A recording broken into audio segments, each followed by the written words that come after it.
Okay, we're working on it. All right. I just had a quick question. You probably don't have enough time to go over it, but I was wondering if you could maybe go over why it is you actually have the positive belief that God does not exist. Yeah, you're right. I don't have enough time for that before the show. Okie dokie. I've actually been working on putting together a good outline for this so that I can condense it. But the short version is that I have the positive belief that there is no God for the same reason that I have the positive belief that there are no fairies.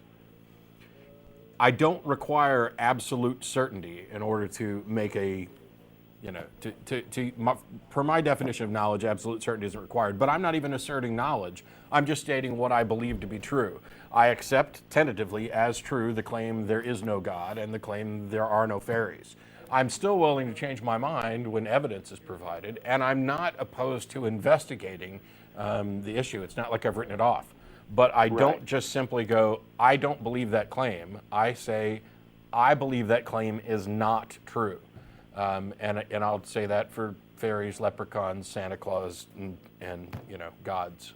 But the main problem I see with that personally is that fairies, leprechauns, and Santa Claus are a little more like you can identify what exactly it is you're not believing. But with God, it's so, wide, there's so many interpretations and views that it's hard to make a blanket statement at all. Sure, and somebody could say, well, to me, God is X, and I'll say, okay, in that case, I believe that.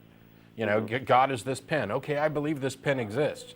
I'm talking about, there is some minimal definition of God that makes it useful and distinct. Now, everybody's got their own definition, and I certainly wouldn't claim that I believe that there are no gods under any circumstances and any definitions. That's not true. What I'm talking about in general is for every God claim that I've been presented with that I would say qualifies as a God claim from a major religion or from some abstract spirituality, whatever the hell that means, I not only don't believe them, I believe they're wrong.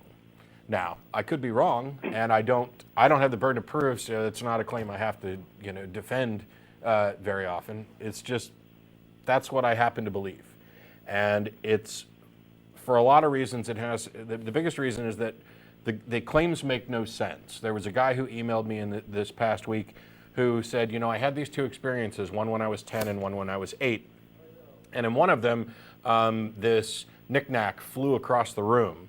And in the other one, I woke from my sleep, and there was this 6-foot-tall guy dressed in purple there who told me he was my dead brother, Damien. And because I can't explain those things, I believe that God sent me those things so that I would have something to cling to when I didn't have other evidence. Now, to me, this is asinine because not only, basically you have two experiences that you can't explain, so you're going to insert an explanation. But the explanation he inserted is one that completely contradicts what he actually believes. Yeah. His explanation is one that there is a God who thinks it's so important for him to have evidence that the best thing he could come up with is to scare an 8-year-old and a 10-year-old and then offer no other evidence at all. It doesn't make any sense, and I have yet to find any other God claims that do make sense. And until they do, I'm pretty comfortable believing that they're not true. Cool. Well, thanks for your time, man. Sure, thanks.